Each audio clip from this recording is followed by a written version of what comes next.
그거 드시면 죽어요.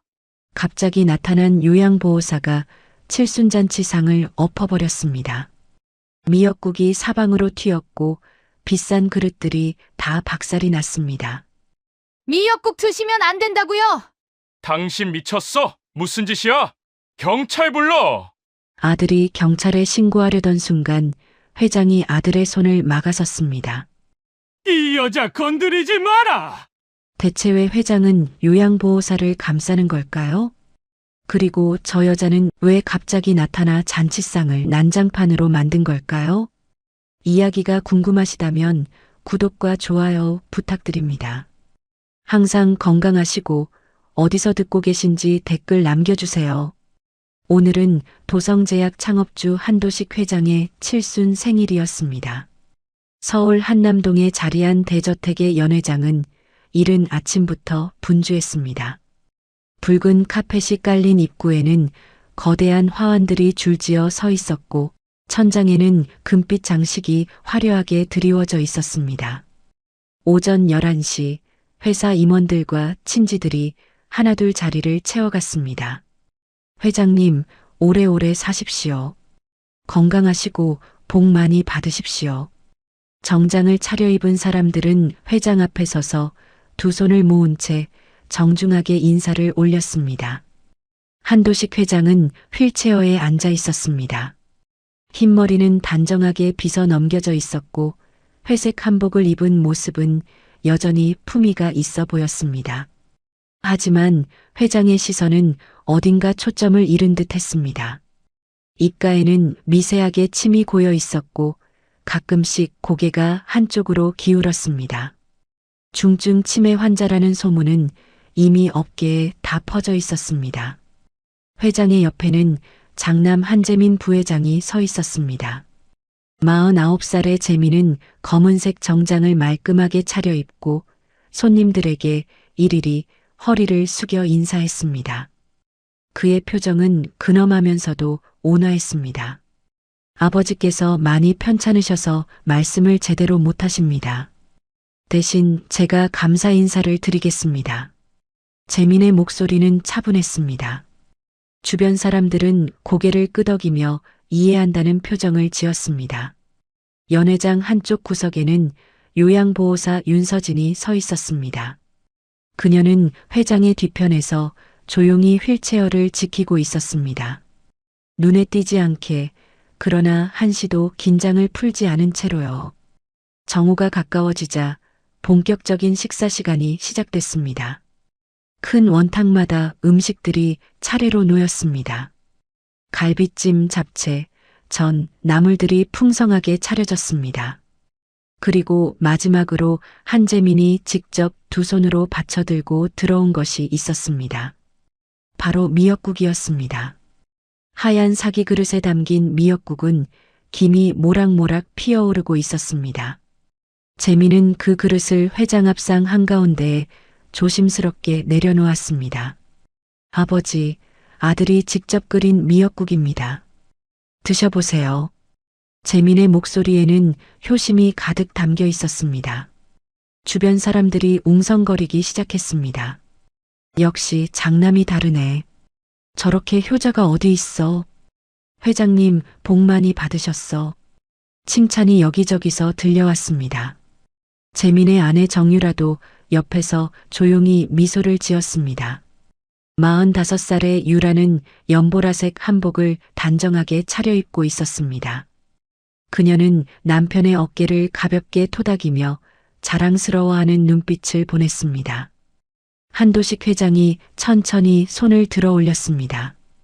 떨리는 손으로 숟가락을 집었습니다. 주변 사람들은 숨을 죽이고 그 모습을 지켜봤습니다. 회장의 손이 미역국 쪽으로 천천히, 아주 천천히 움직였습니다. 그 순간이었습니다. 회장 뒤편에 서 있던 윤서진의 표정이 급격하게 변했습니다. 그녀의 눈이 크게 떠졌고 숨이 멎은 듯 굳어졌습니다. 서진은 본능적으로 코를 벌름거리며 공기 중의 냄새를 맡았습니다. 미역국에서 퍼지는 냄새였습니다. 평범한 미역국 냄새가 아니었습니다. 그 안에 무언가 섞여 있었습니다. 서진의 눈빛이 순식간에 날카로워졌습니다. 회장의 숟가락이 국물을 떠올렸습니다. 그리고 그 숟가락이 천천히 입술 쪽으로 향했습니다. 이제 몇 센티미터만 더 가면 입에 닿을 거리였습니다. 서진이 앞으로 뛰쳐나갔습니다. 회장님, 그녀의 목소리가 연회장을 가로질렀습니다.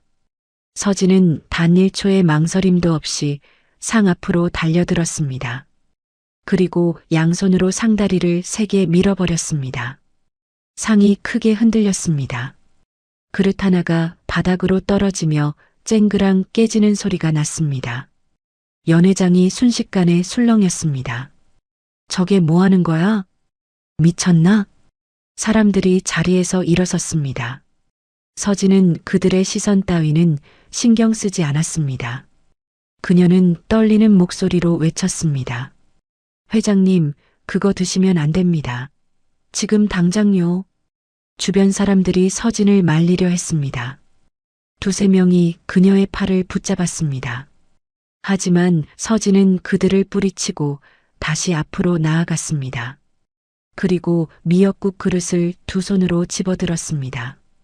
그리곤 그대로 바닥에 엎어버렸습니다. 국물이 바닥에 쏟아졌습니다. 미역이 사방으로 튀었습니다.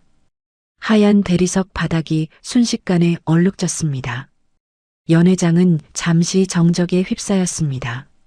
한도식 회장이 놀란 듯 손을 뻗었습니다. 그 순간 윤서진이 회장의 손목을 붙잡았습니다.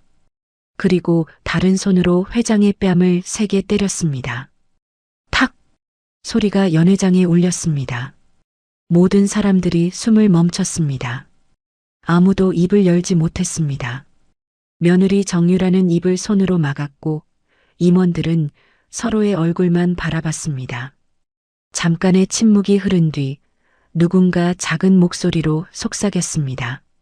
저 여자 노망 난 거 아니야? 요양보호사가 왜 저래? 곳곳에서 수군거림이 터져 나왔습니다. 그때 한재민이 앞으로 나섰습니다. 그의 얼굴은 분노로 일그러져 있었습니다. 재민은 주머니에서 휴대폰을 꺼내 들었습니다. 손이 부들부들 떨렸습니다. 당장 경찰 부릅니다. 이건 명백한 폭행입니다. 재민의 목소리는 연회장 전체에 울렸습니다.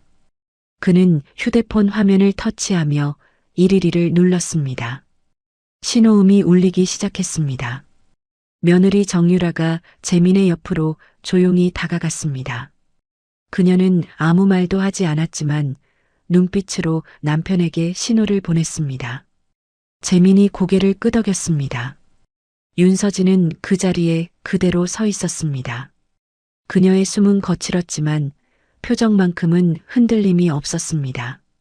서진은 바닥에 엎질러진 미역국을 한 번 더 내려다봤습니다. 그리고 작은 목소리로 중얼거렸습니다. 이젠 아무도 못 드시겠네요. 한재민의 휴대폰에서 신호음이 울렸습니다. 긴급신고 센터로 연결되는 소리였습니다. 재민은 휴대폰을 귀에 바짝 붙인 채 윤서진을 노려봤습니다. 그의 눈빛에는 분노가 가득했습니다. 연회장은 순식간에 아수라장이 됐습니다. 임원들은 자리에서 일어나 우왕좌왕했고 친지들은 서로 얼굴만 바라보며 어찌할 바를 몰랐습니다. 누군가는 바닥에 엎질러진 미역국을 치우려 했고 누군가는 회장에게 다가가 안부를 물었습니다. 회장님, 괜찮으세요? 어디 다치신 데는 없으신가요? 사람들의 목소리가 뒤섞였습니다. 하지만 정작 한도식 회장은 아무 반응이 없었습니다. 그는 여전히 휠체어에 앉아 있었습니다. 고개는 한쪽으로 기울어져 있었고 시선은 허공을 향하고 있었습니다. 치매 환자의 전형적인 모습이었습니다. 며느리 정유라가 재빨리 시아버지 옆으로 다가갔습니다. 그녀는 흰 손수건을 꺼내 회장의 뺨을 조심스럽게 닦아드렸습니다. 윤서진이 때린 자리가 살짝 붉게 변해 있었습니다. 아버님, 놀라셨죠? 괜찮으세요? 유라의 목소리는 부드러웠습니다. 하지만 회장은 여전히 아무 대답이 없었습니다. 유라는 고개를 돌려 남편을 바라봤습니다. 재민이 고개를 끄덕이자 유라는 다시 시아버지께 시선을 돌렸습니다. 그때 휴대폰 너머로 목소리가 들렸습니다. 여보세요, 긴급신고센터입니다. 무슨 일이십니까? 한재민이 입을 열려는 순간이었습니다. 한도식 회장의 손이 움직였습니다. 처음에는 아주 미세한 움직임이었습니다. 휠체어 팔걸이 위에 놓여있던 손가락이 천천히 펴졌습니다. 그리고 손목이, 팔이, 어깨가 움직이기 시작했습니다. 회장은 천천히 고개를 들어 올렸습니다. 주변 사람들이 그 모습을 눈치채기 시작했습니다. 한두 명씩 말을 멈추고 회장을 바라봤습니다. 연 회장이 조금씩 조용해졌습니다. 한도식 회장의 눈빛이 달라져 있었습니다. 흐릿하고 초점 없던 눈동자가 아니었습니다. 지금 회장의 눈은 또렷했습니다. 맑았습니다. 그리고 무엇보다 살아있었습니다. 78년을 살아온 사람의 깊이가 그 눈 속에 담겨 있었습니다. 회장이 입을 열었습니다. 전화 끊어. 목소리는 낮았지만 분명했습니다. 떨림도 없었고 어눌함도 없었습니다. 연회장에 있던 모든 사람들이 숨을 죽였습니다. 한재민이 휴대폰을 든 채 그대로 굳어버렸습니다. 그는 믿을 수 없다는 표정으로 아버지를 바라봤습니다. 아버지, 지금 재민의 목소리가 떨렸습니다. 그는 무슨 말을 해야 할지 몰라 입만 벙긋거렸습니다. 휴대폰 너머로 다시 목소리가 들렸습니다. 여보세요? 거기 계십니까? 한도식 회장이 다시 말했습니다. 이번에는 더 단호했습니다. 그 손 내려놔라. 재민의 손이 천천히 내려갔습니다. 마치 조종당하는 사람처럼요. 그는 아버지의 눈을 똑바로 쳐다볼 수가 없었습니다. 재민은 휴대폰 화면을 터치해 통화를 끊었습니다. 신호음이 뚝 끊겼습니다. 연 회장은 완전히 정적에 휩싸였습니다. 임원들은 술잔을 든 채 멈춰 있었습니다. 친지들은 숨소리마저 죽였습니다. 모두가 한도식 회장만을 바라봤습니다. 중증 치매 환자로만 알고 있던 회장이 지금 이렇게 또렷한 정신으로 말을 하고 있었으니까요. 회장이 천천히 입을 열었습니다. 이 여자가 아니었으면. 회장의 시선이 윤서진에게로 향했습니다. 서진은 그 자리에 가만히 서 있었습니다. 그녀의 표정은 여전히 굳어 있었지만 눈빛만큼은 흔들리지 않았습니다. 회장이 이어서 말했습니다. 오늘 나는 이 자리에서 죽었을 거다. 연 회장이 술렁이기 시작했습니다. 뭐라고 하신 거야? 죽었을 거라니? 무슨 소리야 대체? 사람들이 속삭이기 시작했습니다. 한재민의 얼굴은 창백하게 변해갔습니다. 며느리 정유라는 입술을 깨물며 남편의 옷자락을 살짝 잡아당겼습니다. 하지만 재민은 그녀를 쳐다보지도 않았습니다. 그는 그저 아버지만 바라보고 있었습니다. 한도식 회장이 다시 말했습니다. 이번에는 모두가 들을 수 있도록 또박또박 말했습니다. 저 여자는 내 은인이다. 순간 누군가 작은 목소리로 물었습니다. 회장님, 정신이 돌아오신 건가요? 회장은 대답하지 않았습니다. 그는 그저 윤서진을 바라볼 뿐이었습니다. 서진도 회장을 바라보고 있었습니다. 두 사람 사이에 묘한 침묵이 흘렀습니다. 마치 오랜 시간 하지 못했던 대화를 눈빛으로 나누는 것 같았습니다. 한재민이 앞으로 한 걸음 나섰습니다. 그의 목소리에는 다급함이 섞여 있었습니다. 아버지, 지금 무슨 말씀을 하시는 겁니까? 저 여자가 아버지를 때렸잖습니까? 재민이 손가락으로 윤서진을 가리켰습니다. 하지만 회장은 고개를 저었습니다. 천천히 그러나 확실하게요. 아니다. 회장의 목소리는 조용했지만 단호했습니다. 저 여자가 날 살렸다. 임원들이 서로 눈치를 봤습니다. 누구도 쉽게 말을 꺼내지 못했습니다. 상황이 너무 급작스럽게 변했으니까요. 몇 분 전만 해도 요양보호사를 미친 사람 취급하던 사람들이 이제는 어찌할 바를 모르고 있었습니다. 한재민의 얼굴에 분노와 당혹감이 교차했습니다. 그는 주먹을 불끈 쥐었습니다. 손등의 핏줄이 파랗게 튀어나왔습니다. 그러나 그는 아무 말도 할 수 없었습니다. 아버지의 눈빛이 너무나 또렷했으니까요.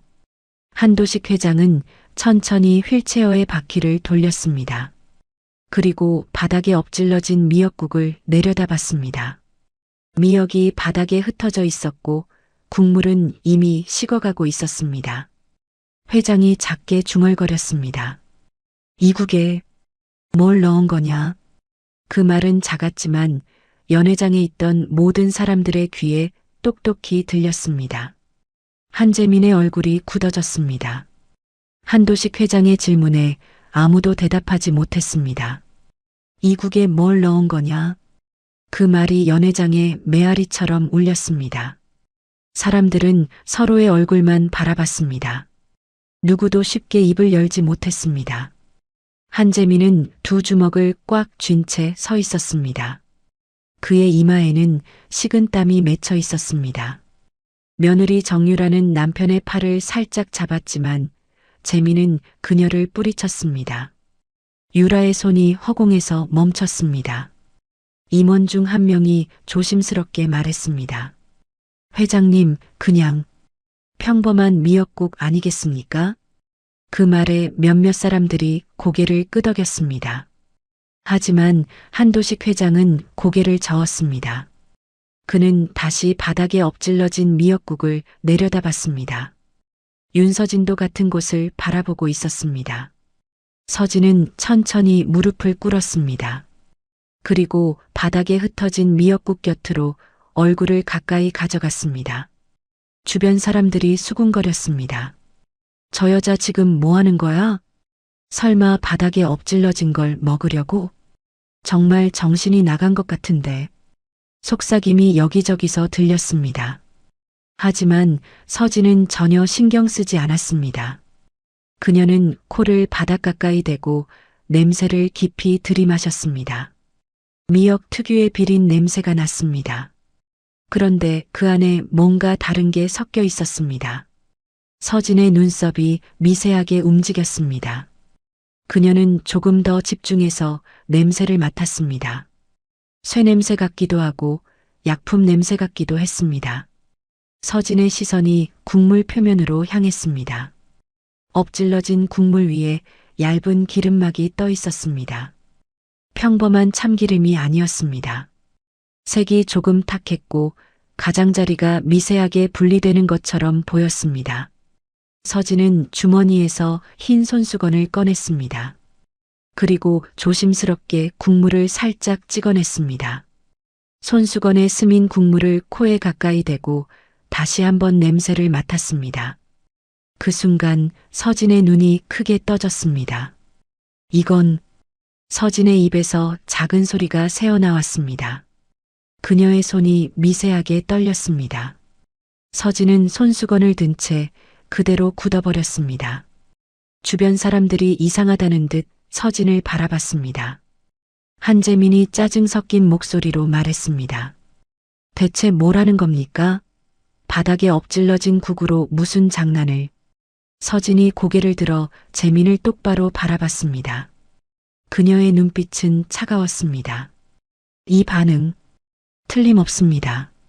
서진의 목소리는 낮았지만 확신에 차 있었습니다. 그녀는 다시 바닥의 미역을 살폈습니다. 미역의 색이 유난히 탁했습니다. 보통 미역국의 미역은 짙은 초록빛을 띠는데 이 미역은 갈색에 가까웠습니다.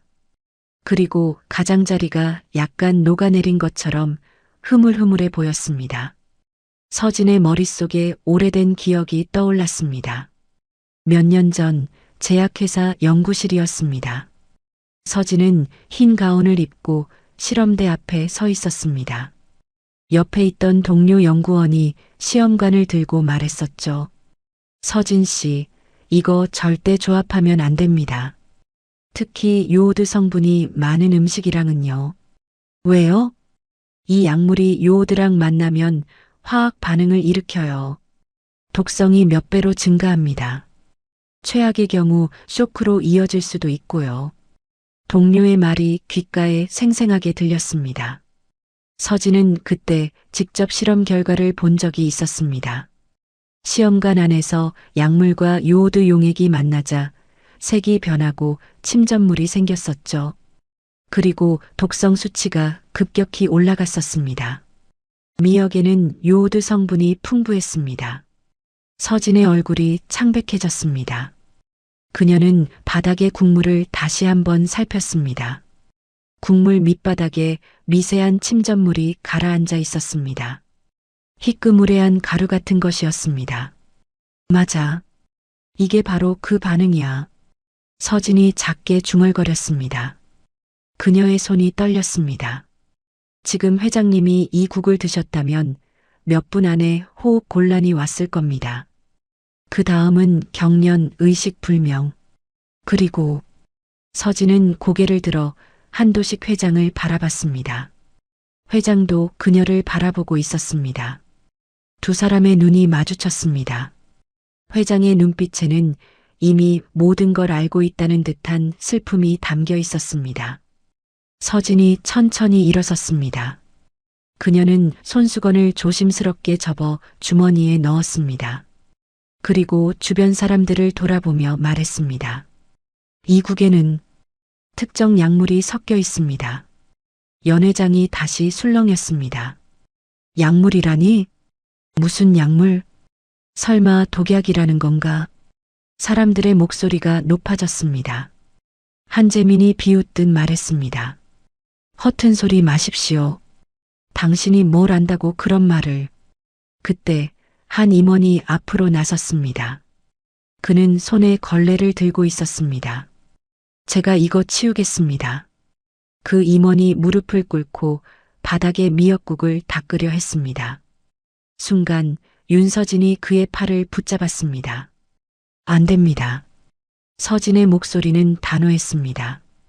임원이 놀라 그녀를 쳐다봤습니다. 왜 그러십니까? 이건 증거입니다.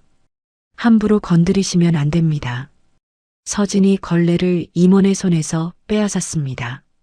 그리고 그 걸레를 바닥에 내려놓으며 말했습니다. 이 국물을 전문기관에서 분석해야 합니다. 그래야 제 말이 맞는지 틀린지 확실히 알 수 있을 겁니다. 한재민의 얼굴이 더욱 굳어졌습니다. 그는 한 걸음 앞으로 나서며 소리쳤습니다. 지금 무슨 말도 안 되는 소리를 하는 겁니까?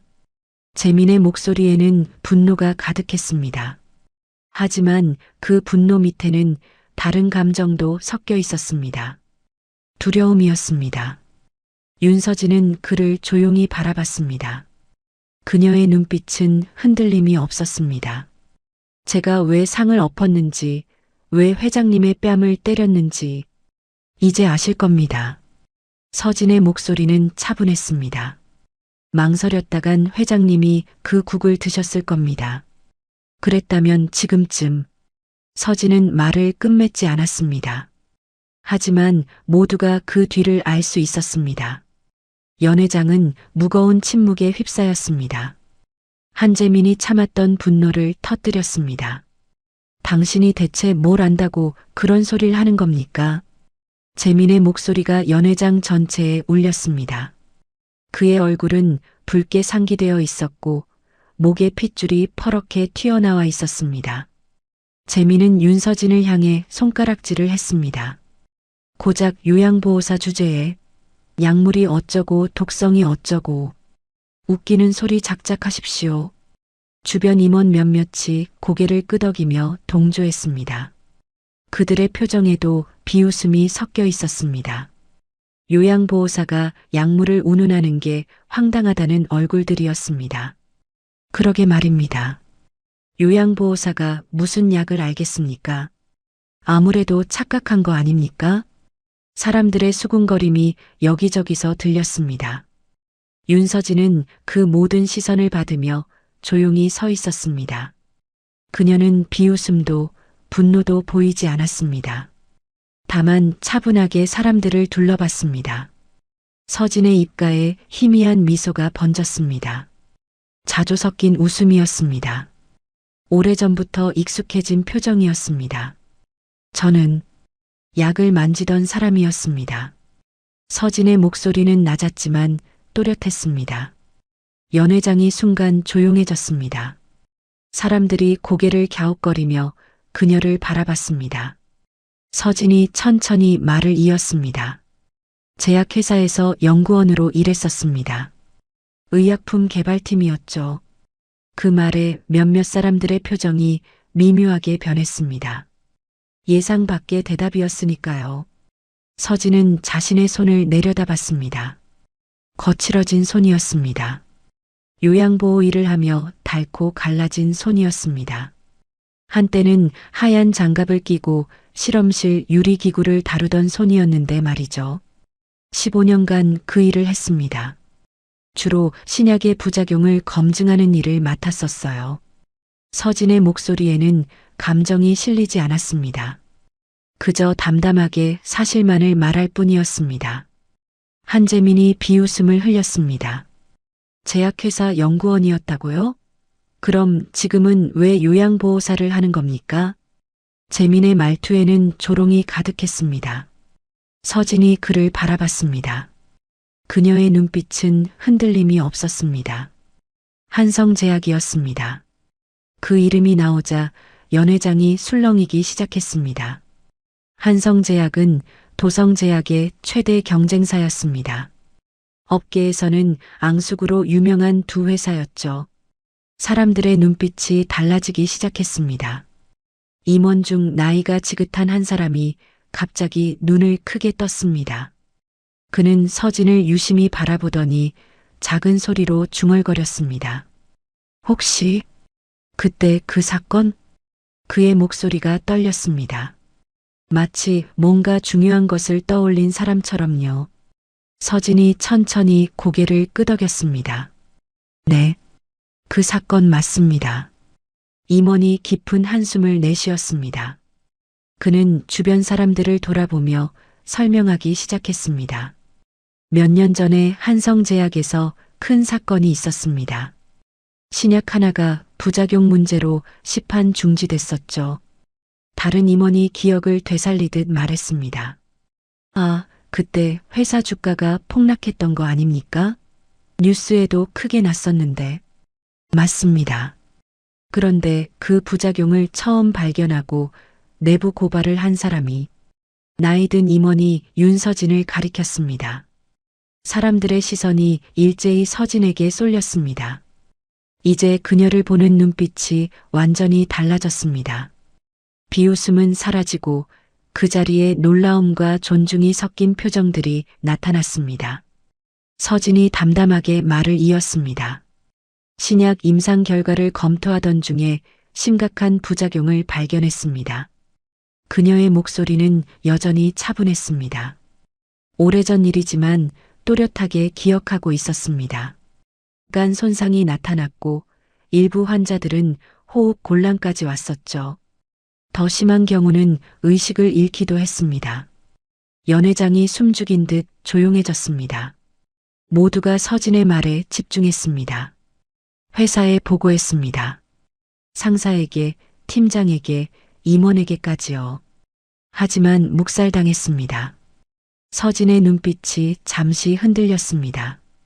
그때의 기억이 떠오른 모양이었습니다. 이미 수백억 원을 투자한 프로젝트였으니까요. 회사 입장에서는 포기할 수 없었던 거죠. 서진은 잠시 말을 멈추고 숨을 고른 뒤 다시 입을 열었습니다. 그래서 언론에 알렸습니다. 환자들의 안전이 더 중요했으니까요. 그래서 어떻게 되셨습니까? 누군가 조심스럽게 물었습니다. 서진이 씁쓸하게 웃었습니다. 즉시 해고됐죠. 그리고 업계 전체에서 퇴출됐습니다. 그녀는 자신의 흰 블라우스를 내려다봤습니다. 어느 제약회사도 저를 받아주지 않았어요. 연구원으로는 더 이상 일할 수 없었습니다. 블랙리스트에 올랐으니까요. 서진의 목소리에는 원망이 없었습니다. 그저 담담하게 사실을 말할 뿐이었습니다. 생계를 위해 요양보호사 자격증을 땄습니다. 그게 제가 할 수 있는 일이었으니까요. 연 회장은 완전히 정적에 휩싸였습니다. 사람들은 서진을 다른 눈으로 바라보기 시작했습니다. 그녀는 더 이상 단순한 요양보호사가 아니었습니다. 자신의 신념을 지키기 위해 모든 것을 잃은 사람이었습니다. 한 임원이 존중하는 어조로 물었습니다. 그럼 오늘 미역국의 이상을 어떻게 아셨습니까?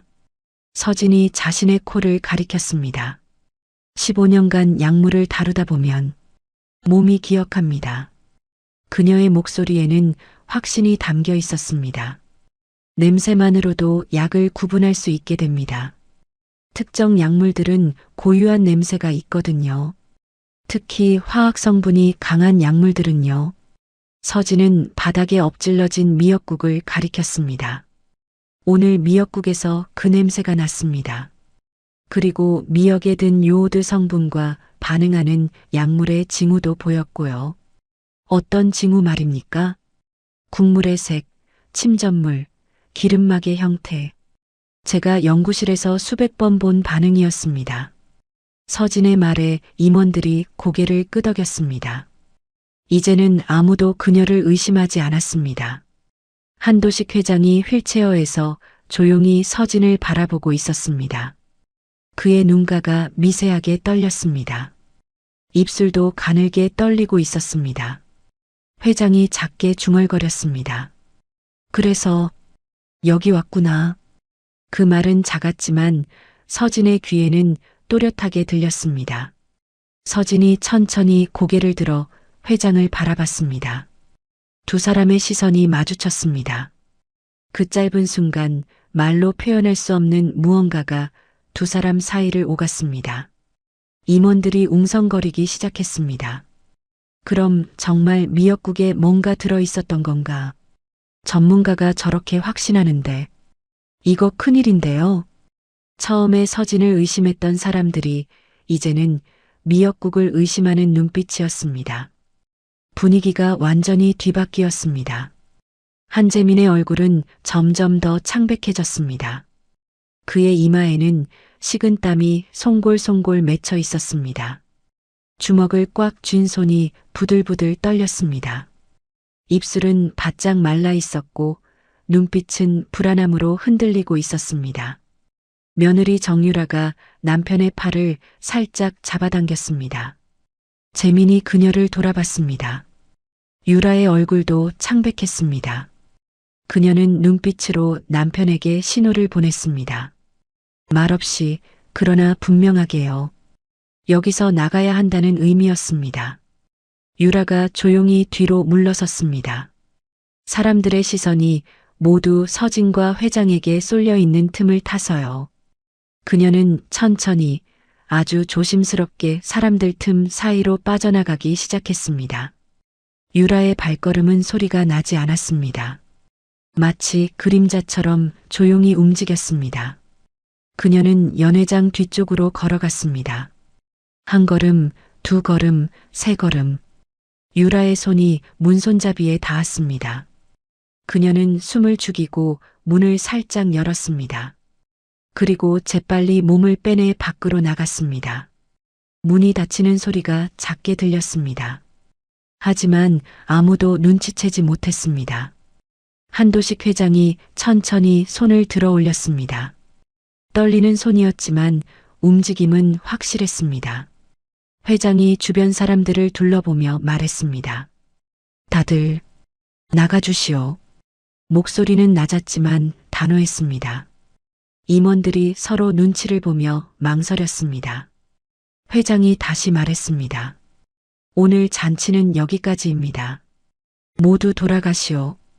사람들이 하나둘 자리에서 일어나기 시작했습니다. 어색한 분위기 속에서 인사를 건네고 연회장을 빠져나갔습니다. 한재민은 그 자리에 그대로 서 있었습니다. 아버지를 바라보는 그의 얼굴에는 불안과 분노가 뒤섞여 있었습니다. 아버지, 저는 너도 나가. 회장의 말이 재민의 말을 끊었습니다. 재민의 얼굴이 굳어졌습니다. 하지만 아버지, 제가 여기 나가라고 했다. 회장의 목소리에 힘이 실렸습니다. 재민은 입술을 깨물었습니다. 그의 주먹이 부들부들 떨렸습니다. 하지만 더 이상 버틸 수 없었습니다. 재민은 휙 돌아서서 연회장 문을 향해 걸어갔습니다. 그의 발걸음에서 분노가 느껴졌습니다. 문이 쾅 닫혔습니다. 이제 연회장에는 한도식 회장과 윤서진, 단 두 사람만 남았습니다. 넓은 공간이 갑자기 텅 빈 것처럼 느껴졌습니다. 바닥에는 여전히 엎질러진 미역국이 그대로였고 깨진 그릇 조각들이 흩어져 있었습니다. 침묵이 흘렀습니다.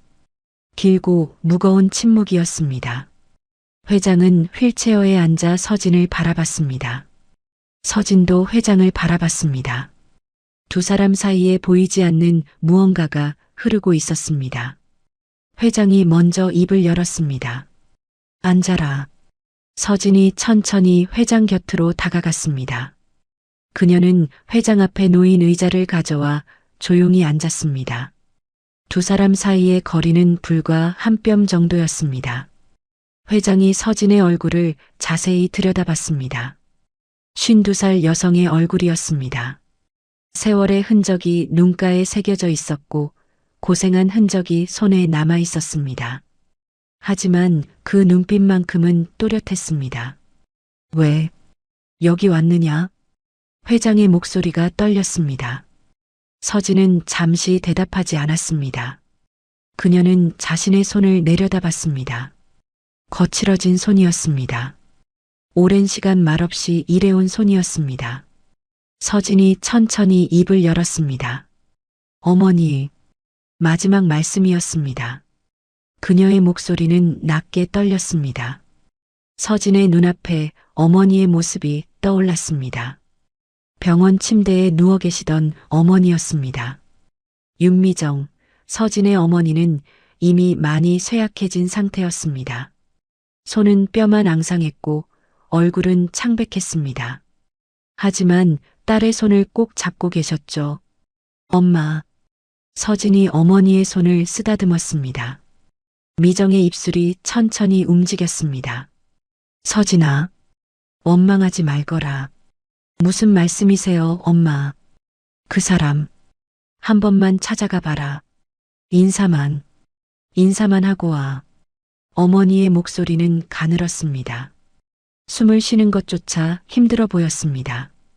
그 사람도 나름 이유가 있었을 거야. 미워하지 말고 얼굴 한 번만 보고 와라. 그것이 어머니의 마지막 말씀이었습니다. 서진은 그 기억을 떠올리며 눈시울이 붉어졌습니다. 그녀는 고개를 들어 회장을 바라봤습니다. 어머니는 끝까지 회장님을 원망하지 않으셨습니다. 서진의 목소리가 떨렸습니다. 다만 인사만 하고 오라고 하셨어요. 재산도 인정도 아무것도 바라지 말고 그냥 얼굴 한 번만 보고 오라고요. 회장의 눈가가 붉어졌습니다. 그의 손이 휠체어 팔걸이를 꽉 움켜쥐었습니다. 손등의 핏줄이 파랗게 드러났습니다. 서진이 말을 이었습니다. 처음에는 정말 그럴 생각이었습니다. 칠순 지나면 조용히 돌아가려고 했어요. 그녀는 잠시 숨을 고르고 다시 말했습니다. 재산 같은 건 바라지도 않았습니다. 제가 딸이라고 인정받고 싶지도 않았고요. 서진의 목소리에는 솔직함이 담겨 있었습니다. 그녀는 정말로 아무것도 바라지 않았던 겁니다. 다만 어머니의 유언을 지키고 싶었을 뿐이었습니다. 그런데 서진의 목소리가 낮아졌습니다. 이 집에 들어오는 순간부터 뭔가 이상했습니다. 회장이 서진을 바라봤습니다. 그녀가 무슨 말을 할지 이미 알고 있다는 듯한 눈빛이었습니다. 회장님 방에 놓인 약통들을 봤습니다. 종류가 너무 많았어요. 서진은 그날을 떠올렸습니다. 처음 회장의 방에 들어갔을 때였습니다. 침대 옆 탁자 위에는 약통들이 가득했습니다. 10개가 넘는 약통이었습니다. 서진은 그 약통들을 하나하나 확인했었죠. 혈압약, 당뇨약, 치매약, 그리고 그 외에 이름 모를 약들이 여럿 있었습니다. 약 리스트를 보는 순간 이상함을 느꼈습니다. 서진의 목소리에 긴장이 실렸습니다. 이 조합은 정상이 아니었어요. 몇몇 약들은 함께 복용하면 안 되는 거였습니다. 부작용이 생길 수 있는 조합이었어요. 회장은 말없이 고개를 끄덕였습니다. 그도 이미 알고 있었던 겁니다. 처음엔 의사의 실수인 줄 알았습니다. 하지만 며칠을 지켜보니 아니었어요. 서진의 눈빛이 단단해졌습니다. 누군가 일부러 그렇게 처방한 거였습니다. 천천히, 아주 천천히 회장님을 약하게 만들려고요. 회장의 입술이 떨렸습니다. 그는 눈을 감았습니다. 오래 참아왔던 고통이 그 얼굴에 드러났습니다. 서진이 조용히 말했습니다. 그래서 그냥 갈 수가 없었습니다. 그녀의 목소리는 확고했습니다. 어머니는 인사만 하고 오라고 하셨지만 저는 그럴 수 없었어요. 눈앞에서 누군가 죽어가는 걸 보고만 있을 순 없었으니까요. 회장이 천천히 눈을 떴습니다. 그의 눈에는 눈물이 고여 있었습니다. 미안하다. 회장의 목소리가 갈라졌습니다. 내 어머니에게, 너에게 미안하다. 서진은 대답하지 않았습니다. 그녀는 그저 회장을 바라볼 뿐이었습니다. 두 사람 사이에 긴 침묵이 흘렀습니다. 회장이 떨리는 손으로 서진의 손을 잡았습니다. 거친 손과 거친 손이 맞닿았습니다. 두 사람 모두 고생한 흔적이 손에 남아 있었습니다. 네가 날 살렸구나. 회장의 목소리는 작았습니다. 하지만 그 안에는 감사와 미안함, 그리고 슬픔이 모두 담겨 있었습니다. 서진의 눈에서 눈물 한 방울이 떨어졌습니다. 그녀는 서둘러 눈물을 닦았습니다. 전 그저 인사만 하고 갈 생각이었는데 서진의 목소리가 떨렸습니다. 이렇게 될 줄은 몰랐습니다. 두 사람은 말없이 서로를 바라봤습니다. 78년을 살아온 아버지와 52해를 혼자 살아온 딸이었습니다. 너무 늦게 만난 그러나 가장 중요한 순간에 만난 부녀였습니다. 한도식 회장은 서진의 손을 잡은 채 한참을 말이 없었습니다. 그의 눈에서 눈물이 천천히 흘러내렸습니다. 78년을 살아온 노인의 눈물이었습니다. 참고 참아왔던 눈물이었습니다. 회장의 입술이 떨렸습니다. 무언가 말하려는 듯 입이 열렸다 닫혔다를 반복했습니다. 그러다 마침내 작은 목소리가 나왔습니다. 몇 년 전부터였다. 그 한마디가 나오기까지 얼마나 오랜 시간이 걸렸을까요? 회장의 목소리는 낮게 떨리고 있었습니다. 서진은 조용히 회장을 바라보며 기다렸습니다. 회장은 먼 곳을 바라봤습니다. 과거를 떠올리는 눈빛이었습니다. 그의 눈가에 주름이 더 깊어졌습니다. 회장의 손이 가슴을 짚었습니다. 그리고 천천히 고개를 저었습니다. 처음에는 우연이라고 생각했었습니다. 약을 먹고 나면 어지러웠고 가끔 숨이 막히는 것 같았습니다. 심장이 이상하게 뛰었습니다. 의사는 나이 탓이라고 했습니다. 70 넘으면 다 그렇다고요. 회장도 처음엔 그런 줄 알았습니다. 그런데 어느 날이었습니다. 약통을 떨어뜨렸습니다. 바닥에 약들이 쏟아졌습니다. 회장은 그 약들을 주우려고 몸을 숙였습니다. 그때 눈에 띈 것이 있었습니다. 색깔이 다른 약이었습니다. 모양도 달랐습니다.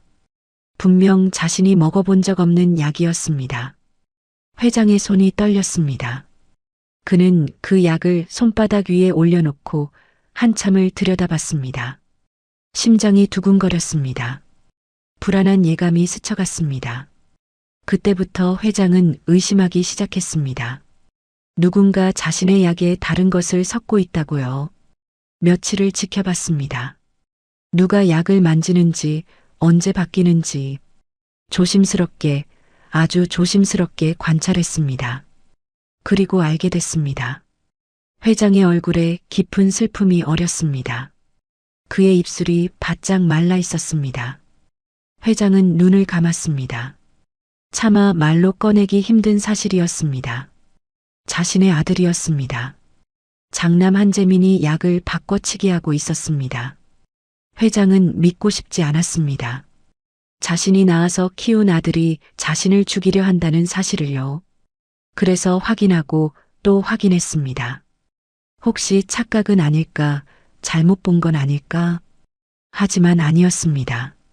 두 번째, 세 번째, 계속 같은 일이 반복됐습니다. 그때 회장은 확신했습니다. 자신의 아들이 자신을 죽이려 하고 있다고요. 회장의 어깨가 떨렸습니다. 그는 손으로 얼굴을 가렸습니다. 오랜 세월 혼자 견뎌온 고통이 터져 나오는 것 같았습니다. 서진은 회장의 손을 더 꽉 잡아주었습니다. 회장은 경찰에 신고할 수도 있었습니다. 하지만 증거가 없었습니다. 그리고 무엇보다 그건 자신의 아들이었습니다. 피를 나눈 자식이었습니다. 회장은 다른 방법을 생각했습니다. 살아남으려면 위험하지 않은 사람이 되어야 한다고요. 그래서 치매를 연기하기 시작했습니다. 치매 환자가 되면 경영권도 없고 재산 관리 능력도 없는 사람이 됩니다. 위협이 되지 않으면 죽일 이유도 없어지지 않을까요? 회장은 기억을 잃은 척했습니다. 사람들 이름을 헷갈려 했고 같은 말을 반복했습니다. 밥을 흘렸고 옷에 침을 묻히기도 했습니다. 가장 힘든 건 아들 앞에서 그 연기를 하는 것이었습니다. 자신의 아들을 멍하니 쳐다보며 아무것도 모르는 척하는 것이요. 처음에는 아들이 마음을 돌릴까 기대했습니다. 아버지가 이렇게 됐는데 측은한 마음이라도 생기지 않을까요? 하지만 아니었습니다. 오히려 더 노골적으로 변했습니다. 약을 더 자주 바꿨고 더 많이 바꿨습니다. 그래도 회장은 버텼습니다. 살아남기 위해서요. 정신을 잃은 척하면서도 머릿속으로는 계속 깨어 있었습니다. 약은 몰래 뱉어냈습니다. 입에 넣은 척하고 휴지에 싸서 버렸습니다. 밤에는 몰래 운동도 했습니다. 살아남으려면 힘이 있어야 한다고 생각했으니까요. 회장은 자신의 팔을 만졌습니다. 여전히 힘이 남아있는 팔이었습니다. 오늘 마지막 일 줄 알았어. 회장의 목소리가 다시 들렸습니다.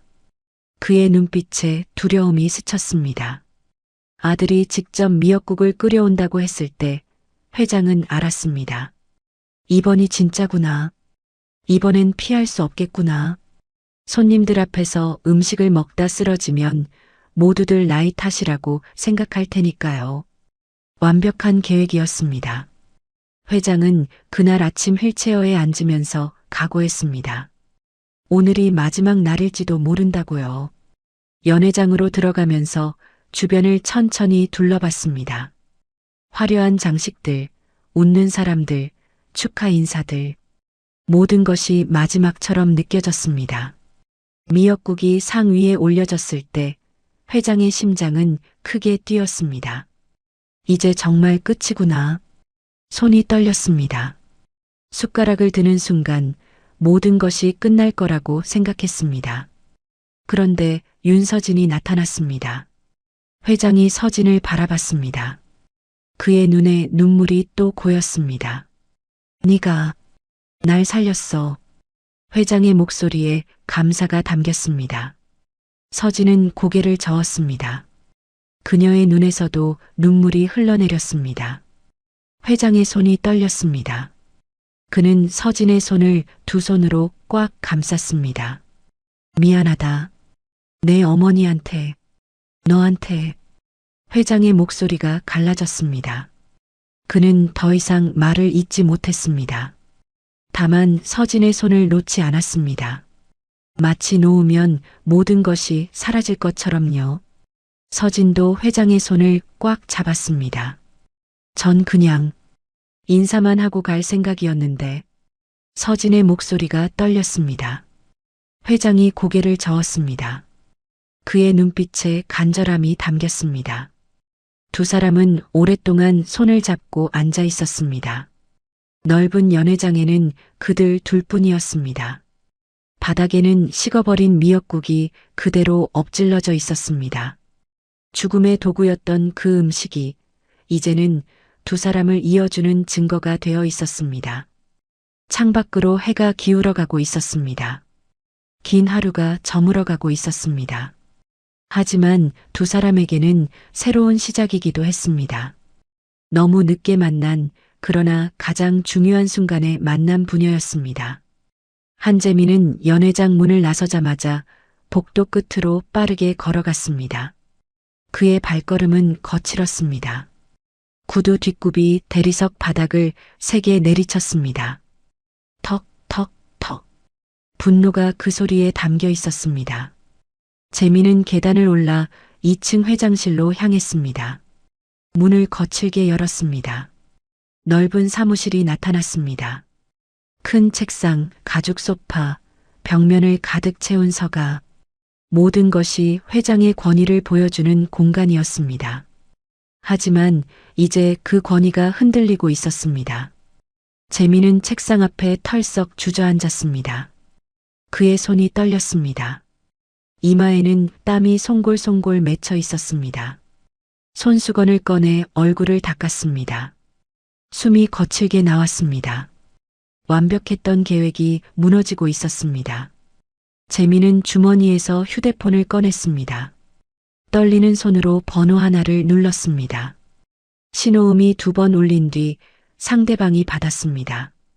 재민의 목소리는 낮았지만 절박했습니다. 지금 당장 오십시오. 그는 전화를 끊고 다시 여러 번호로 연락했습니다. 변호사, 경호팀장, 비서실장, 측근 임원들. 신뢰할 수 있는 사람들이었습니다. 아니, 돈으로 움직일 수 있는 사람들이었습니다. 30분 후 회장실에는 4명의 남자가 모여 있었습니다. 모두 정장을 차려입은 중년 남성들이었습니다. 그들은 재민을 중심으로 둘러앉아 있었습니다. 표정들이 긴장되어 있었습니다. 재민이 책상을 손바닥으로 쳤습니다. 탁! 소리가 울렸습니다.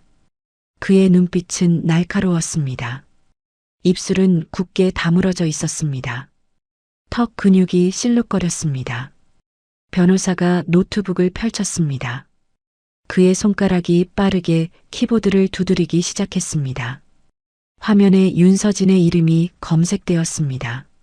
한성제약 재직 이력, 내부 고발 사건, 해고 기록. 하나씩 자료들이 나타났습니다. 재민은 화면을 노려보며 팔짱을 꼈습니다. 그의 눈이 좁아졌습니다.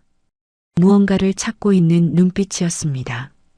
빈틈을, 약점을, 공격할 지점을요. 경호팀장이 휴대폰으로 누군가에게 연락했습니다. 목소리는 낮았지만 긴박했습니다. 그는 고개를 끄덕이며 뭔가를 메모했습니다. 비서실장도 전화기를 귀에 대고 조용히 지시를 내렸습니다. 1시간이 흘렀습니다. 회장실은 긴장감으로 가득 찼습니다. 노트북 화면의 푸른 빛이 남자들의 얼굴을 비췄습니다. 자료들이 점점 쌓여갔습니다. 서진의 과거가 하나씩 드러나고 있었습니다. 변호사가 화면을 가리켰습니다. 재민이 몸을 앞으로 기울여 자세히 들여다봤습니다. 그의 입가에 희미한 미소가 번졌습니다. 뭔가를 찾아낸 표정이었습니다. 비서실장이 자리에서 일어났습니다. 그는 재민에게 고개를 숙여 인사하고 방을 나갔습니다. 복도로 나간 그는 휴대폰을 꺼내 번호를 눌렀습니다. 아는 기자에게 연락하는 것이었습니다. 다음 날 아침이었습니다. 인터넷 포털 사이트에 기사 하나가 떴습니다. 도성제약 회장 칠순잔치 중 요양보호사 폭행 사건이라는 제목이었습니다. 클릭수가 빠르게 올라갔습니다. 사람들이 기사를 읽기 시작했습니다.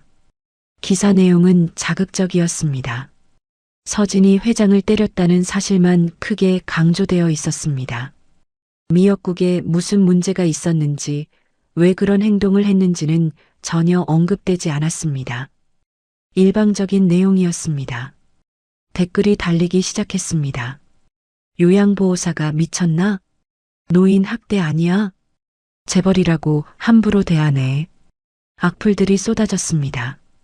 여론은 빠르게 서진에게 불리하게 돌아갔습니다. 사람들은 진실을 알지 못했습니다. 그저 자극적인 제목과 편향된 기사만 보았을 뿐이었습니다. 재민은 사무실에서 그 기사를 보며 만족스러운 표정을 지었습니다. 그는 커피 잔을 들어 한 모금 마셨습니다. 계획의 첫 단계가 성공한 것이었습니다. 그날 오후 재민은 도성제약 임원 5명을 따로 불렀습니다. 회사 회의실이었습니다. 그들은 긴 탁자를 사이에 두고 앉았습니다. 창밖으로는 서울 시내가 내려다 보였습니다. 재민이 탁자 위에 서류 몇 장을 펼쳐놓았습니다. 신문기사 출력물과 서진의 과거 이력서였습니다. 임원들이 그 자료들을 돌려가며 읽었습니다. 얼굴들이 점점 굳어갔습니다. 재민은 팔짱을 끼고 그들을 지켜봤습니다. 누가 자기 편이고 누가 흔들리고 있는지 눈으로 확인했습니다. 일부 임원은 고개를 끄덕였습니다. 일부는 여전히 망설이는 표정이었습니다. 한 임원이 입을 열려 했습니다.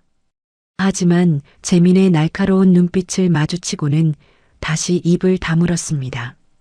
분위기가 무겁게 가라앉았습니다. 회의는 1시간 넘게 이어졌습니다. 재민은 자료를 하나씩 제시하며 임원들을 압박했습니다. 그의 말투는 단호했습니다. 표정은 차갑게 굳어 있었습니다. 임원들의 태도가 조금씩 변하기 시작했습니다. 저녁이 되었습니다. 재민은 한남동의 한 고급 레스토랑에 있었습니다. 구석진 프라이빗 룸이었습니다. 마주 앉은 사람은 정신과 의사였습니다. 50대 중반의 남자였습니다. 재민은 테이블 위에 두툼한 봉투를 올려놓았습니다. 의사의 시선이 그 봉투로 향했습니다. 그의 눈빛이 흔들렸습니다. 재민은 말없이 봉투를 의사 쪽으로 밀었습니다. 의사가 봉투를 들어 무게를 가늠했습니다. 상당한 금액이 들어있는 듯 했습니다. 그는 입술을 씹었습니다. 망설임이 얼굴에 드러났습니다. 재민은 차분하게 와인을 한 모금 마셨습니다. 서두르지 않았습니다. 압박하지도 않았습니다. 다만 조용히 기다렸습니다. 의사가 스스로 결정하도록요. 5분쯤 지났을까요? 의사가 천천히 봉투를 집어들었습니다. 그리고 자신의 가방 안에 넣었습니다. 재민의 입가에 미소가 번졌습니다. 밤이 깊어갔습니다. 윤서진은 회장 저택의 작은 방에 있었습니다. 그녀는 창밖을 바라보고 있었습니다. 어둠 속에서 정원의 나무들이 바람에 흔들리고 있었습니다. 서진의 표정은 평온해 보였지만 눈빛만큼은 경계하고 있었습니다. 갑자기 문 밖에서 인기척이 들렸습니다. 서진의 몸이 순간 긴장했습니다. 그녀는 천천히 문 쪽으로 고개를 돌렸습니다. 복도에서 발소리가 들렸습니다. 가볍게 그러나 분명하게 다가오는 소리였습니다. 문고리가 천천히 돌아갔습니다. 서진의 심장이 빠르게 뛰었습니다. 그녀는 자리에서 일어섰습니다. 주먹을 가볍게 쥐었습니다. 몸이 본능적으로 반응했습니다. 문이 스르륵 열렸습니다. 복도의 희미한 불빛 속에 누군가의 그림자가 드리워졌습니다. 문이 열렸습니다. 복도에 서 있던 사람은 경호원이었습니다. 검은 정장을 입은 남자였습니다.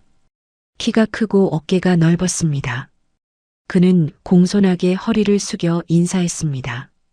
윤 선생님, 회장님께서 부르십니다. 남자의 목소리는 정중했습니다. 하지만 서진은 움직이지 않았습니다. 그녀는 남자를 가만히 바라봤습니다. 뭔가 이상했습니다. 경호원은 보통 이 시간에 움직이지 않았습니다. 밤 11시가 넘은 시각이었습니다. 회장은 이미 주무시는 시간이었습니다. 그리고 이 남자는 낯이 익지 않았습니다. 집에서 본 경호원이 아니었습니다. 서진의 본능이 경고했습니다. 지금 이 시간에요? 서진이 조심스럽게 물었습니다.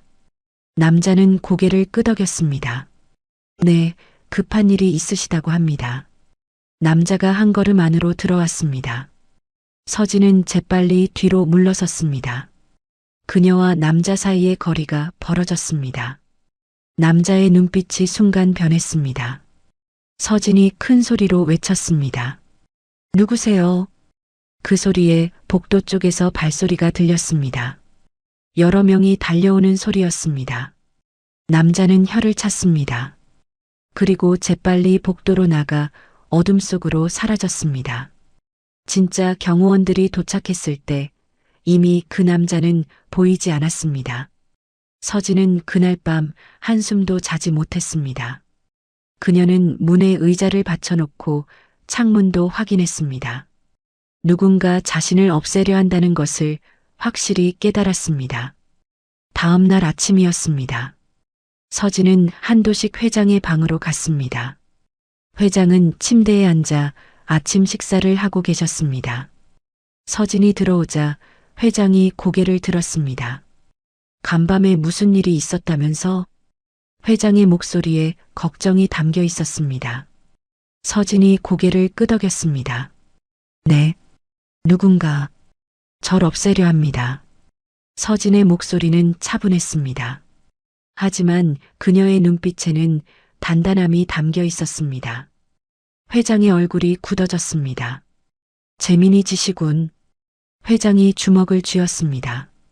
서진은 회장 옆에 조용히 앉았습니다. 그리고 가방에서 두꺼운 파일 하나를 꺼냈습니다. 회장이 그 파일을 바라봤습니다. 이게 뭐냐? 증거입니다. 서진이 파일을 회장 앞에 펼쳐놓았습니다. 수십 장의 서류가 들어 있었습니다. 약물 기록, 분석 자료, 사진, 녹음 파일 목록, 빼곡하게 정리된 자료들이었습니다. 회장의 눈이 커졌습니다. 그는 서류들을 한 장 한 장 넘겨봤습니다. 손이 떨렸습니다. 이 많은 증거를 언제 모았단 말입니까? 서진이 조용히 말했습니다. 들어오기 전부터 준비했습니다. 회장이 그녀를 바라봤습니다. 서진이 말을 이었습니다. 어머니가 돌아가시기 전에 말씀하셨어요. 그 집에 들어가면 조심하라고, 증거를 남기라고요. 서진의 눈빛에 오래된 슬픔이 어렸습니다. 어머니는 이미 아셨던 것 같아요. 그 집이 위험하다는 걸요. 회장은 말없이 서류를 계속 넘겼습니다. 첫 장은 약물 투여 기록이었습니다. 회장이 복용한 약들의 목록과 날짜가 상세하게 적혀 있었습니다. 정상적인 약과 섞여 들어간 이상한 약들도 표시되어 있었습니다. 두 번째 자료는 약 성분 분석표였습니다. 각 약물의 화학 성분이 전문 용어로 기록되어 있었습니다. 그리고 어떤 조합이 위험한지 빨간색으로 표시되어 있었습니다. 세 번째는 미역국 샘플 분석 자료였습니다. 칠순날 엎질러진 미역국의 일부를 서진이 몰래 채취해 둔 것이었습니다. 그것을 외부 전문 기관에 의뢰해 분석한 결과였습니다. 분석 결과에는 명확하게 나와 있었습니다. 독성 수치 위험 수준, 요오드와 반응 시 치명적, 섭취 시 호흡 곤란 및 쇼크 유발 가능. 전문가의 소견이 첨부되어 있었습니다. 회장의 손이 더 심하게 떨렸습니다. 그는 눈을 감았습니다. 아들이 정말로 자신을 죽이려 했다는 확실한 증거였습니다.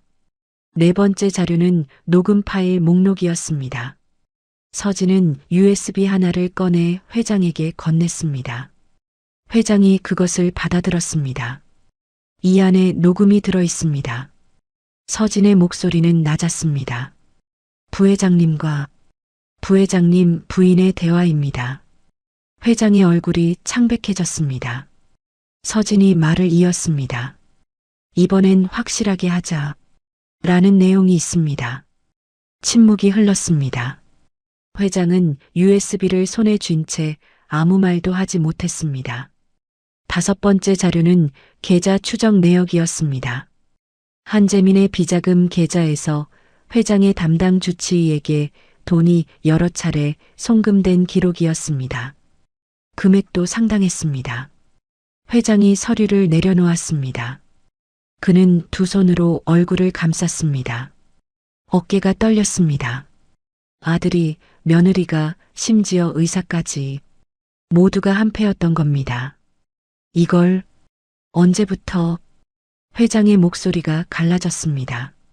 서진이 대답했습니다. 이 집에 들어온 첫날부터입니다. 어머니 유언이 증거를 남기라는 거였어요. 서진은 고개를 숙였습니다. 처음엔 그냥 기록만 하려 했어요. 그런데 시간이 지날수록 이건 기록으로 끝날 문제가 아니라는 걸 알았습니다. 회장은 천천히 손을 내렸습니다. 그의 눈은 붉게 충혈되어 있었습니다. 하지만 그 눈빛에는 이제 분노가 담겨 있었습니다.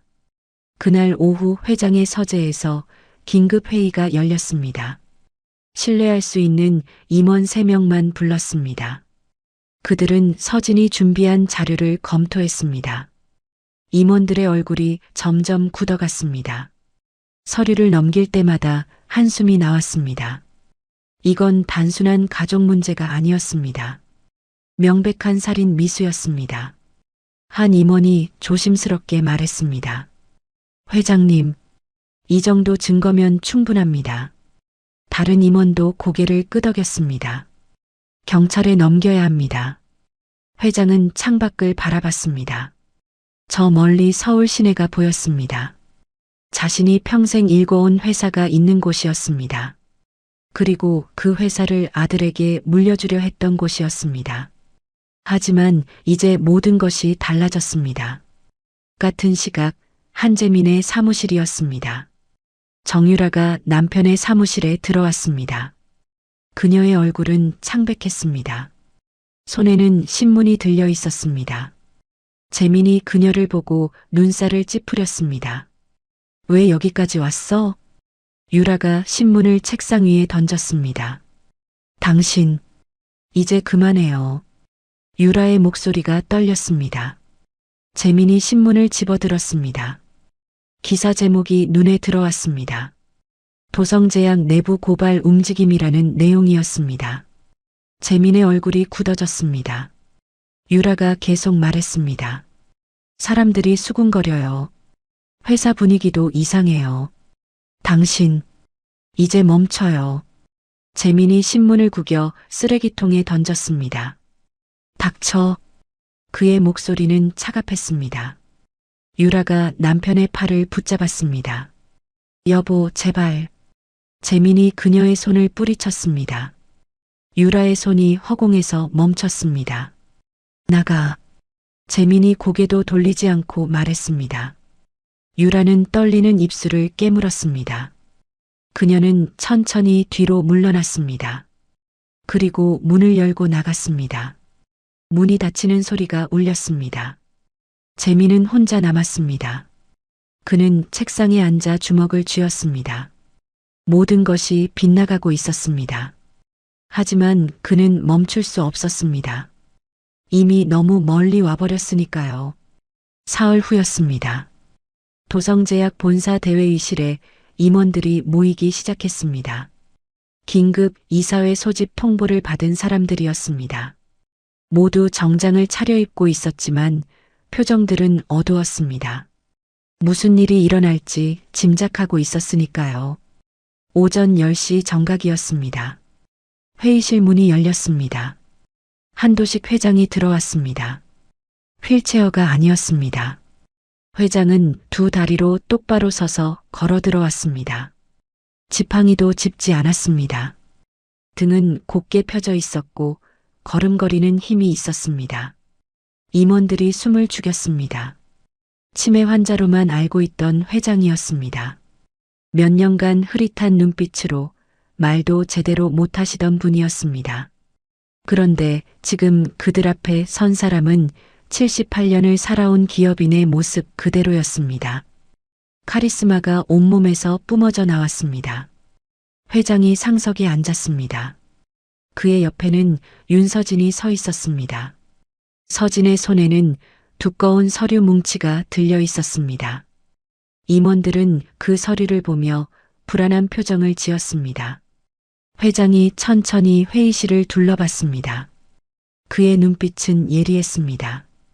임원 한 명 한 명을 차례로 바라봤습니다. 누구는 시선을 피했고 누구는 고개를 숙였습니다. 그 눈빛만으로도 분위기가 얼어붙었습니다. 회장의 입이 열렸습니다. 목소리는 낮았지만 회의실 구석구석까지 울렸습니다. 회장은 자신이 치매 환자가 아니었다고 말했습니다. 몇 년간 목숨을 지키기 위해 연기했다고요. 그리고 자신의 아들이 자신을 죽이려 했다고 말했습니다. 회의실이 순간 얼어붙었습니다. 아무도 숨소리조차 내지 않았습니다. 윤서진이 서류를 펼쳤습니다. 대형 스크린이 켜졌습니다. 화면에 첫 번째 자료가 나타났습니다. 약물 투여 기록이었습니다. 회장이 복용한 약들의 목록과 날짜가 빼곡하게 적혀 있었습니다. 정상적인 약과 섞여 들어간 이상한 약들이 빨간색으로 표시되어 있었습니다. 임원들이 화면을 뚫어지게 바라봤습니다. 누군가 작게 한숨을 내쉬었습니다. 어떤 이는 고개를 저었습니다.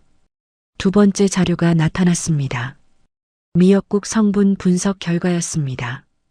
독성 수치 위험, 치명적 반응 가능, 의도적 혼입 가능성 높음. 전문가의 소견이 화면에 가득 찼습니다. 전문 용어들이 나열되었고 그래프가 위험 수치를 보여주었습니다. 세 번째는 계좌 추적 내역이었습니다. 한재민의 비자금 계좌에서 담당 주치의에게 수차례 송금된 기록이었습니다. 날짜와 금액이 명확하게 나와 있었습니다. 한 번에 수천만 원씩 여러 차례 나간 돈이었습니다. 네 번째는 녹음 파일이었습니다. 스피커에서 소리가 흘러나왔습니다. 한재민과 정유라의 목소리였습니다. 두 사람이 계획을 논의하는 내용이었습니다. 칠순날을 언급하는 대화였습니다. 녹음은 짧았지만 충격적이었습니다. 임원들의 얼굴이 창백해졌습니다. 어떤 이는 고개를 저었고 어떤 이는 눈을 감았습니다. 믿고 싶지 않은 진실이었습니다. 마지막 자료는 CCTV 영상이었습니다. 한재민이 주방에서 무언가를 미역국에 넣는 장면이었습니다. 화질은 선명했습니다. 재민의 얼굴이 또렷하게 보였습니다. 날짜와 시간도 정확하게 찍혀 있었습니다. 칠순 전날 밤 자정이 넘은 시각이었습니다. 회의실은 완전한 침묵에 휩싸였습니다. 한 임원이 주먹으로 탁자를 쳤습니다. 다른 임원은 고개를 흔들며 믿을 수 없다는 표정을 지었습니다. 또 다른 임원은 눈물을 흘렸습니다. 모두가 충격에 빠져 있었습니다. 회의실 문이 열렸습니다. 경찰 2명이 들어왔습니다. 제복을 입은 경찰관들이었습니다. 임원들이 일제히 고개를 돌렸습니다. 경찰은 회장에게 가볍게 고개를 숙여 인사했습니다. 그리고 회의실 뒤쪽에 조용히 섰습니다. 회장이 휴대폰을 꺼냈습니다. 그리고 번호 하나를 눌렀습니다. 스피커폰이었습니다. 신호음이 회의실에 울렸습니다. 따르릉, 따르릉. 긴장감이 회의실을 가득 채웠습니다. 전화가 연결되었습니다. 회장은 짧고 단호하게 말했습니다. 아들에게 당장 본사로 오라고요. 그리고 전화를 끊었습니다. 회의실에는 긴장감이 팽팽하게 감돌았습니다. 20분 후였습니다. 한재민이 회의실 문을 열고 들어왔습니다. 그는 여유로운 표정으로 들어왔습니다. 평소처럼 자신감 넘치는 걸음걸이였습니다. 하지만 회의실 안 분위기를 보자 걸음이 멈췄습니다. 임원들의 표정이 이상했습니다. 모두가 그를 피하듯 바라봤습니다. 동정하는 눈빛도 있었고 경멸하는 눈빛도 있었습니다. 그리고 회의실 뒤편에 서 있는 경찰이 눈에 들어왔습니다. 재민의 얼굴에서 여유가 사라졌습니다. 그는 아버지를 바라봤습니다. 회장은 차갑게 그를 바라보고 있었습니다. 아무 말도 하지 않았지만 그 눈빛이 모든 것을 말해주고 있었습니다. 재민의 시선이 스크린으로 향했습니다. 화면에는 자신이 미역국에 무언가를 넣는 CCTV 영상이 멈춰 있었습니다. 자신의 얼굴이 선명하게 찍혀 있었습니다. 부인할 수 없는 증거였습니다. 재민의 다리가 휘청거렸습니다. 그는 의자를 붙잡고 겨우 몸을 지탱했습니다. 얼굴에서 핏기가 싹 빠져나갔습니다. 입술은 바짝 말라 있었고 손은 부들부들 떨렸습니다. 회장이 천천히 일어섰습니다. 그는 아들 앞까지 걸어갔습니다. 두 사람의 눈이 마주쳤습니다. 회장의 눈에는 슬픔과 분노가 섞여 있었습니다. 재민의 눈에는 두려움이 가득했습니다. 재민이 소리쳤습니다. 자신이 뭘 잘못했냐고, 자신이 누군데 이럴 수 있냐고 외쳤습니다. 그의 목소리에는 절망이 담겨 있었습니다. 하지만 회장은 고개를 저었습니다. 회장은 경찰을 바라봤습니다. 경찰 2명이 재민에게 다가갔습니다. 차가운 목소리로 체포를 고지했습니다. 살인 미수 혐의였습니다. 수갑이 재민의 손목에 채워졌습니다. 철컥 소리가 회의실에 울렸습니다. 재민이 발버둥쳤습니다. 아버지를 향해 소리쳤습니다. 자신을 봐달라고, 한 번만 봐달라고 애원했습니다. 경찰이 그를 붙잡고 끌어냈습니다. 재민은 계속 몸부림쳤습니다. 그의 목소리가 점점 멀어졌습니다. 회의실 문이 닫혔습니다. 재민의 외침은 더 이상 들리지 않았습니다. 회장은 그 자리에 그대로 서 있었습니다. 그의 어깨가 떨렸습니다. 눈에서 눈물이 흘러내렸습니다. 하지만 그는 돌아서지 않았습니다. 그저 문이 닫힌 곳을 바라볼 뿐이었습니다. 회의실 밖 복도에서는 또 다른 체포가 이루어지고 있었습니다. 정유라가 경찰에게 연행되고 있었습니다. 그녀는 울먹이며 변명했습니다. 자신은 그냥 모른 척했을 뿐이라고, 아무것도 하지 않았다고요. 하지만 경찰은 그녀에게도 수갑을 채웠습니다. 공범이었습니다. 유라는 고개를 떨구고 끌려갔습니다. 그녀의 연보라색 한복 자락이 바닥을 쓸었습니다. 회장은 다시 상석에 앉았습니다. 그는 임원들을 천천히 둘러봤습니다. 그리고 입을 열었습니다. 오늘부터 모든 것이 달라질 거라고 말했습니다. 목소리는 단호했습니다. 회장은 윤서진을 바라봤습니다. 서진이 조용히 회장 옆으로 다가왔습니다. 회장이 임원들에게 말했습니다. 이 사람은 자신의 딸이라고요. 친딸이며 오늘부로 공식 인정한다고 말했습니다. 회의실이 다시 술렁였습니다. 임원들이 서진을 바라봤습니다. 놀라움과 당혹감이 그들의 얼굴에 드러났습니다. 서진은 고개를 숙였습니다. 그녀의 눈에서도 눈물이 흘러내렸습니다. 그날 저녁 모든 언론이 이 소식을 보도했습니다. 포털 사이트 메인 화면이 이 기사로 도배되었습니다. 도성제약 회장 친아들 살인 미수 혐의 체포, 숨겨진 딸 공개, 칠순날의 반전. 기사 제목들이 쏟아졌습니다. 회장과 서진은 조용히 저택으로 돌아왔습니다. 검은 승용차가 저택 앞에 멈췄습니다. 두 사람은 말없이 차에서 내렸습니다. 긴 하루가 끝나고 있었습니다. 사건이 일어난 지 일주일이 지났습니다. 도성제약은 여전히 혼란 속에 있었습니다. 언론에서는 매일 새로운 기사가 쏟아졌습니다. 부회장 구속, 내부조사, 경영권 문제. 회사 앞에는 기자들이 진을 치고 있었습니다. 하지만 한도식 회장은 회사에 나가지 않았습니다. 그는 저택에서 조용히 지냈습니다. 임원들이 찾아와 보고했고 필요한 결정만 내렸습니다. 그 외의 시간에는 혼자 서재에 앉아 있거나 정원을 거닐었습니다. 윤서진도 저택에 머물렀습니다.